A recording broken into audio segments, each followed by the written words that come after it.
జిల్లా పరిషత్ high school Pedapalem ఈ కార్యక్రమాన్ని ఈ మాదక ద్రవ్యాలు వాటి వలన కలిగే నష్టాలు అలాగే మరి విద్యార్థులకి ఇంత మంచి అవగాహన కలిగించడానికి ఒక కళా కదంబాన్ని మన ముందుకు తీసుకొచ్చారు. పాటలు మధ్యలో వీధి నాటకం స్కిట్ మంచి కార్యక్రమాన్ని వివిధ రకాల వాటినన్నిటినీ కూర్చి మీ అందరికీ మనసుకు హద్దుకునేటట్లుగా మీ ముందుకు తీసుకొచ్చినందుకు ఈ ప్రింట్ అండ్ మీడియా వారికి మన పాఠశాల ఉపాధ్యాయ బృందం తరపున అలాగే విద్యార్థులు గ్రామానికి చెందిన మీ తల్లిదండ్రులందరికీ కూడా మీరు ఈ విషయాన్ని తీసుకుని వెళ్లి మన చుట్టూ ఉన్న గ్రామ ప్రజలందరికీ కూడా మంచి అవగాహన కలిగించేటట్లుగా వాళ్ళు ఈ కార్యక్రమాన్ని మన ముందుకు తీసుకొచ్చారు. దాకా వాళ్ళు వచ్చినప్పుడు ఏదో ఒక కార్యక్రమం ఉందేమో అనుకున్నా గానీ ఇంత హృద్యంగా ఉంటుందని ఖచ్చితంగా నేను ఎక్స్పెక్ట్ చేయలేదు.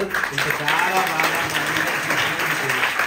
మరొకసారి హృదయపూర్వకంగా శుభాకాంక్షలు తెలియజేస్తున్నాను.